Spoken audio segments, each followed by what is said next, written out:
malinis na yan. Binigay sa akin. Yung dito, ikaw magbibigay. Oo. Ang ganda nga doon eh.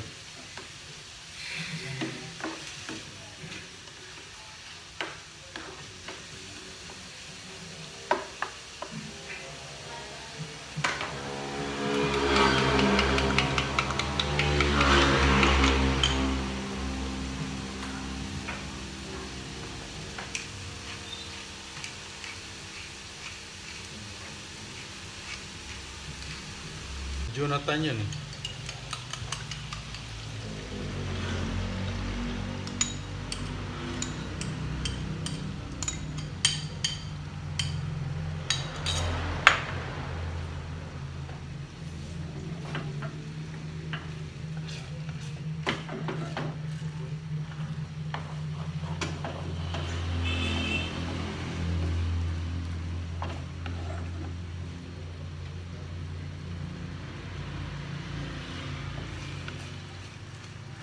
Hello guys! Good morning! Namiss ko kayo.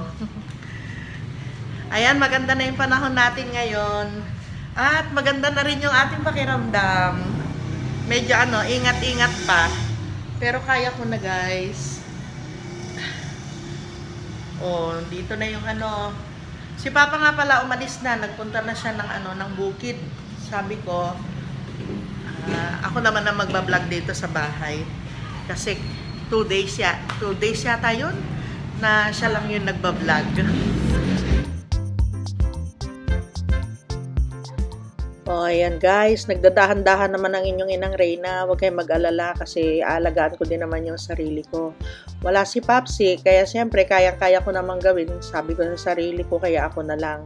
Isa pa guys, kapag si Papsi kasi minsan tinatamad na siya yung ilalim ng mga upuan, hindi na niya inililihis.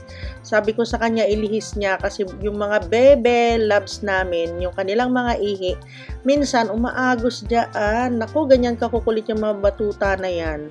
Lalong-lalo na kapag walang nagbabantay sa kanila, tatakbo sila dyan, tapos dyan iihi sa gilid ng ng sopa namin na yan. Favorite nila yan guys na spot na ihian doon sa likod, dyan sa tagiliran, pero hindi naman tinatamaan yung sopa natin. So ayun guys, makita naman ninyo, dahan-dahan pa talaga naman ako, pang Miss Universe talaga yung paglilinis ng inang Reyna. Tapos na ako sa paglilinis ko, dahan-dahan lang guys, para hindi bumalik yung ating sakit. So na-miss ko na rin dito sa sa kusina namin. Pupunta-punta lang ako dito. Ito yung dati kong net para sa washing machine, laundry net. Pag meron kang ilalagay na yung mga delikado na nalalabhan, yung walang time para maglaba, ito yung ginagamit. Bumili ako ng isa pa kasi na-misplace ni Papsi. Nailagay niya dun sa kwarto, dun sa pinag-anuhan niya. Eto, pwede dito yung mga bra, ganun. Pero ako, nilalaban ko na siya, yung bra. Kaya lang kapag maulan, syempre matagal matuyo yun guys. At ini-spin ko dito sa washing machine. So ito yung nabili ko. Ano lang ito? Mura lang yata. Wala pang 100. Meron tayo ditong sampalok. Hindi ko alam kung saan galing ito. Meron pa sampalok sa rep. Tapos itong kamote. Pagkain nila Sky. Gutom na yung mga bebe. Si Papsi, maagang-maaga siyang umaalis. Lalagyan ko ito guys ng ng atay. Atay ng baboy. So magluluto muna ako nitong pagkain nila Sky. Unahin ko. Alas 10 na kasi guys. And magsha-shoutout ako. Shoutout po kay Ate Nancy Jackson. Yes ate. Marami talaga akong natutunan over 3 years na pag-stay namin dito ni Papsi. So mga bago po dito sa aming channel, 17 years po kami ni Papsi sa Dubai. 5 years sa Hong Kong. Magkasama kami. Yun. 3 years, magti 3 years na yata kami. O magti 3 years kami sa January. Ako sa November pala, si Papa sa January. Shout out din po kay Ma'am SFNNY. Yes po. Sabi niya, marriage made in heaven. Opo. Walang sino man ang maaaring makapaghiwalay sa inyong mag-asawa kung hindi ang kamatayan lang. Siyempre, yun po yung sinasabi ng ating Biblia. Ma'am Lourdes Bouquet, hello po sa inyo. Maraming salamat po sa inyong mga comment. Yun. Sa loob ng 3 taon na pag-stay namin dito ni Papa, marami kaming natutunan. At mas ano kami guys, mas tumibay kami. Mas tumibay yung pagsasama namin. Mas yung TV na pindot siguro nila is kayo sandali lang. Yung remote. Yun guys. Simula nang dumating ako dito, lalo na nung dumating si Papa, puro stress yung nangyari sa amin.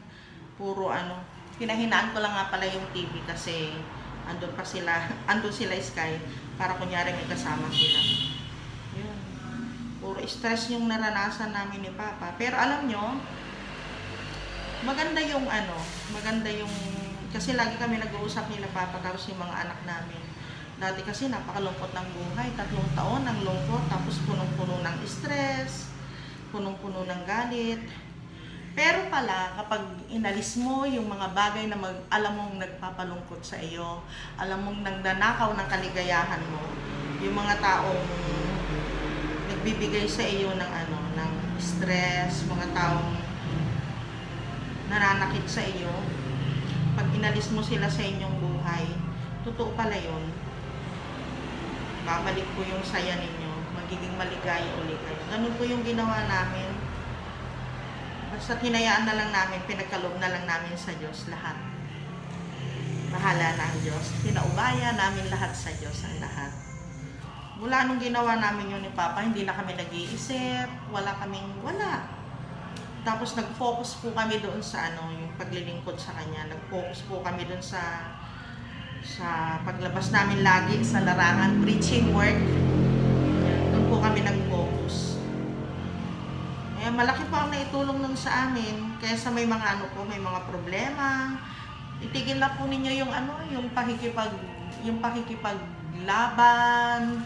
Hala, sandali lang. Akala ko kung na yun. Itigil na po ninyo. Meron kayong mga problema sa inyong mga kamag-anak. Huwag na po. Itigil na po kasi hindi po yun healthy sa katawan ninyo. Yun po para sa akin hindi po siya healthy. Tinuturuan lang po kayo para magkasala. Hayaan na po ninyo sa kamay ng Diyos yun. Para talaga maging maligaya kayo. Hayaan na po ninyo yun.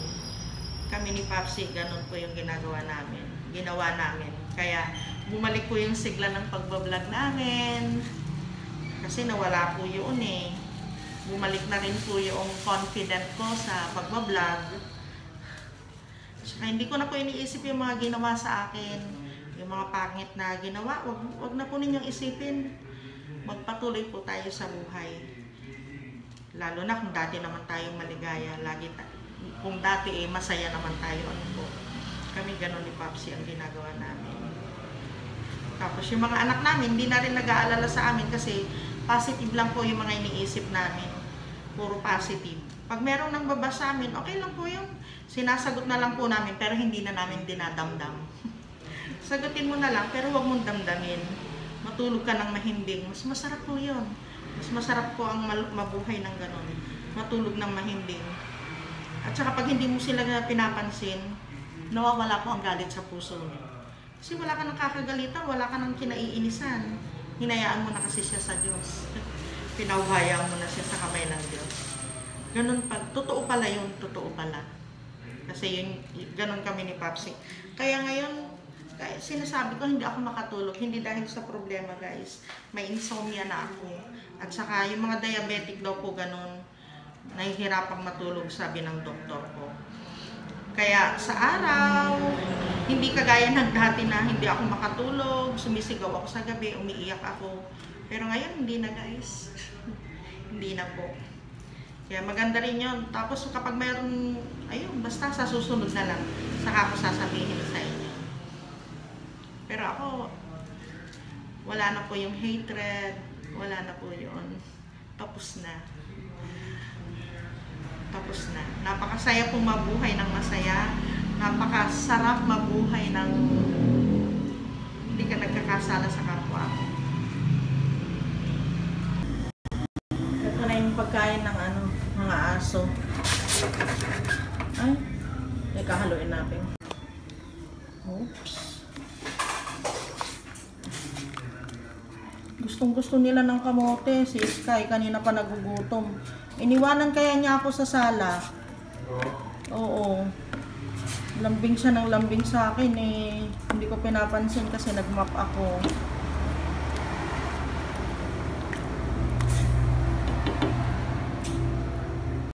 Bago may pasok yung tricycle, hugasan mo muna.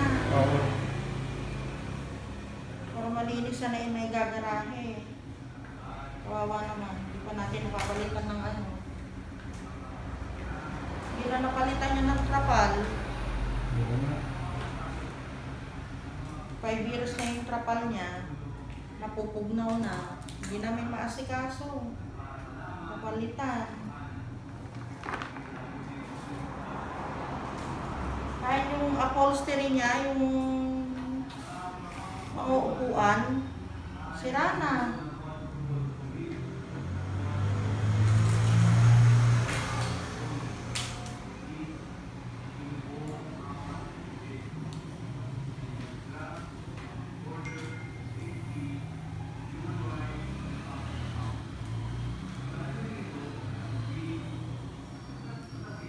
Ano ko lang ito guys, hahanger ko lang. Si Papa magsasampal. Kaya. Dali ako mapagod.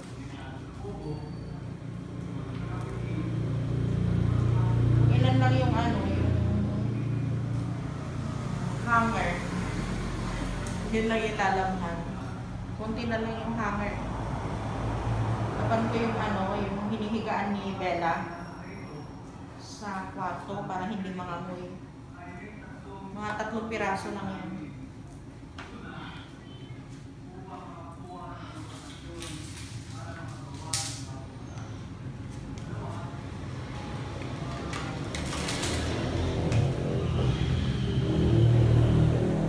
Ganito lang kami ni Papa, yung buhay namin.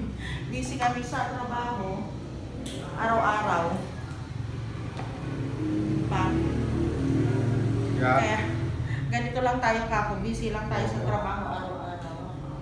Nakalimutan namin guys yung mga pag busy ka na, makalimutan mo na yung mga ibang iniisip mo.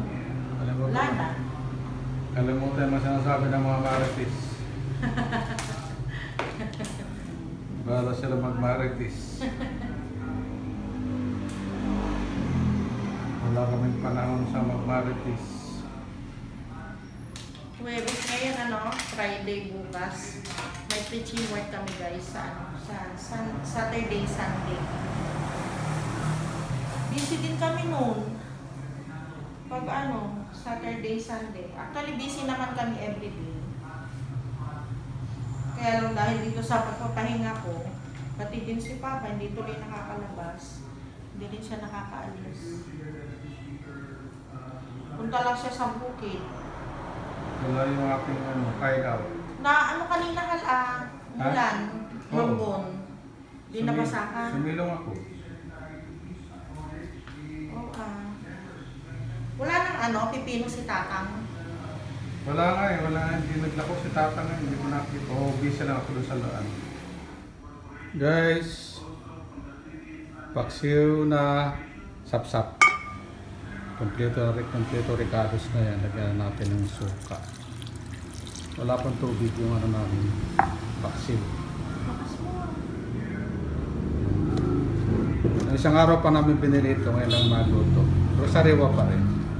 Kulang yung gulay ni Papa. Meron lang siya ditong sili, ampalaya, tapos yung nakuha niyang dahon ng kalabasa, tsaka bulaklak ng kalabasa, yun lang. Sabi ko sa kanya magbulang lang siya. Nagluto siya ng ng sapsap. Ayan, ako muna magbabantay, umalis siya eh. Sapsap, sarap, ang bango. Yung bisugo na ano, na niluto namin nung nakaraan, pinirito namin the other day. Ang sarap na niya, guys. Ito na naman, yung pagkain nila Sky. Luto na yung ano. Yung kamote, maliliit lang yung hiwa ko, guys. Tapos yung ano, tinatadtad ko yung atay. Kasi pag hindi ko tatadtarin, pag malalaki yan, pinipili nila, lalo na si Bella. Medyo mauutak ang ating mga baby loves. Mauutak. Ay, kuha ako ng oatmeal. Kasi mag-oatmeal ako. Pang oatmeal lang muna tayo ngayon, guys. Hindi, mag-start pa lang ako ngayon. Nag-oatmeal kami sa umaga, pero gusto ko, hindi muna ako magra-rice. Puro oatmeal muna yung ano, kakainin ko. Do mayroon namang mga ulam. Okay lang yun. Guys, magluto tayo ng inabraw. Meron akong sitaw, bulaklak ng kalabasa, dahon ng talbos ng kalabasa, saka yung talbos ng ampalaya. Madalian lang ito, guys. May kamote tayo dito, saka sili. Tambog-tambog lang yan. Saka kamatis. Pinagpapasarap yung kamatis. Pakulo lang natin. Yung pinakasahog natin, pag-uong. Yan. Yan, guys, kumulo na. Lagyan muna tayo ng pag-uong.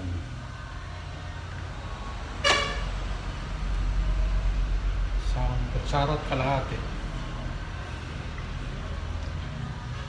Isang sando kalahati. Yun, o. Dagdag na po tayo pagka medyo matabang pa. Kaya natin ilagay yung ating sitaw at yung dahon ng talbos ng kalabasa.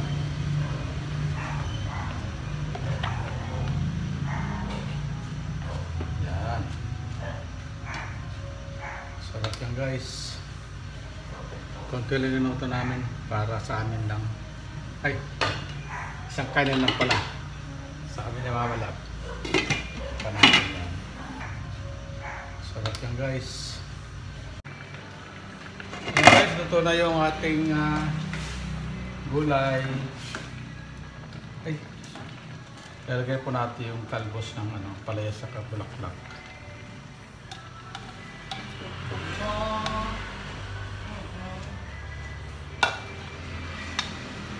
Takpan po natin yan.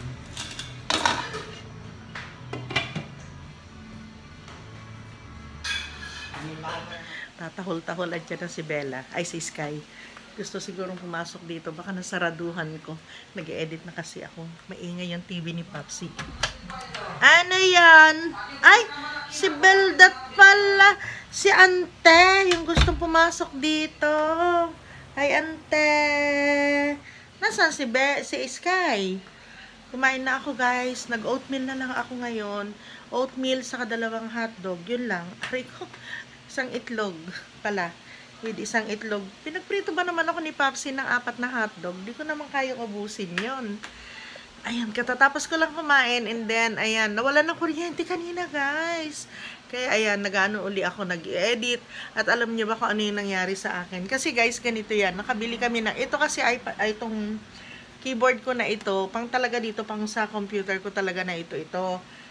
Sa pang iMac talaga ito. Kasama na yan nung binili namin ito. Ngayon, nasira na ito, guys. So, nakikipagsapalaran na lang ako. Meron ako halimbawa, ayaw ko itong clip na ito. Dinidelete ko yan. Ang nangyayari, guys, kapag dinidelete ko, nadidelete lahat. So, nagsimula na naman ako. Pangatlong beses ko na yan. Malapit ako matapos kanina, meron na naman ako i-delete. Dinidelete ko. Na-delete lahat. So, ganun yung nangyayari, guys. Kaya, kailangan ko na magkaroon ng panibagong keyboard. Tapos ito, bumili kami, pero pang desktop, pang ano lang siya, guys. Hindi talaga pang dito sa sa computer ko. Kaya naano talaga ako na medyo na-stress.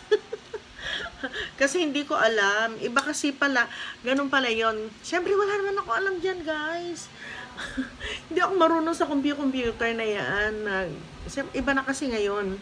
Akala ko basta desktop po pwede na. Kaya sabi ko kay Papsi, basta magkaroon lang ako ng desktop, okay na sa akin yun.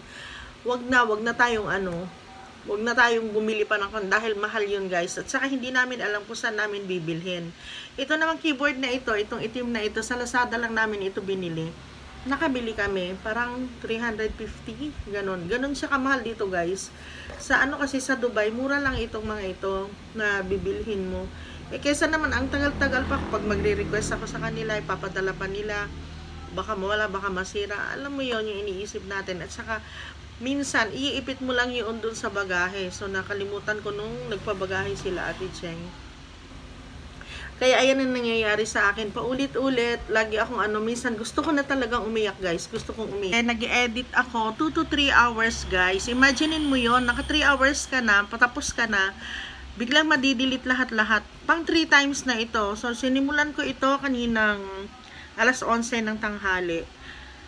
Umupo ako dito. Alas 2, bumalik ako. 2, 3, 4, nawalan ng kuryente. Namatay siya. Pagbalik ko, nag-delete ako, na-delete lahat. Bumalik na naman ako. Ngayon, meron ako isa na lang na i-delete ko. Nakalimutan ko. Nakipagsapalaran ako, guys. So, dinilit ko siya. Na-delete lahat. Kaya nagpapanibagong na naman ako. Panibagong edit na naman ako. So, ganun yun nangyari sa akin. Kaya, sabi ko kay Papa, ayokong umupo dun sa lamesa para kumain ng bonggang-bongga. Kasi nga, gusto ko ito, maayos ko ito bago ako matulog, guys. Tsaka yan, kung mapapansin ninyo, napakainit dito sa loob ng bahay namin. Hindi kagaya doon sa sa bukid, mainit, malamig talaga. Kaya maganda sana kung meron na kaming kubo doon, tirahan man lang, bahay na maliit, kahit na kwarto lang na maliit, para pagka ganito na maganda din doon kasi fresh air talaga doon, guys. Ay, nako, ang daming hanas sa buhay. But anyway, guys, nasabi ko lang naman yun sa inyo, dahil naiinis na talaga ako, parang gusto ko ng parang gusto ko na itapon itong keyboard na ito. Kaya lang minsan guys, kasi kapag nakipagsapalaran ako, medyo okay naman siya. So, yun guys. And, yun na nga. I-end ko na rin yung vlog namin sa araw na ito guys. Sana po nag-enjoy kayo. At meron kayo napulot na mabuting aral sa araw na ito. Mga binabahagi ko po yung mga nararanasan po namin ni Papsi. Kaya sa amin po talaga, totoong-totoo yung mga karanasan. Totoong-totoo po sa amin yung mga karanasan namin na ito na mag-asawa ng aming pamilya. Kaya binabahagi ko din po sa inyo sa mga nakakaranas po nito, makaka-relate kayo sa mga dumadaan sa mga ganitong sitwasyon, gaya ng nasabi ko kanina sa inyo sa unahan ng aking vlog. So, ayun guys, may nangangakuling. So, end ko na po yung vlog namin dito. See you again tomorrow. Good night, beautiful people. We love you. Guys, salamat po sa panonood ng aking mga video. Kung hindi pa po kayo nakapag-subscribe, subscribe na. Bigyan nyo din po akong thumbs up.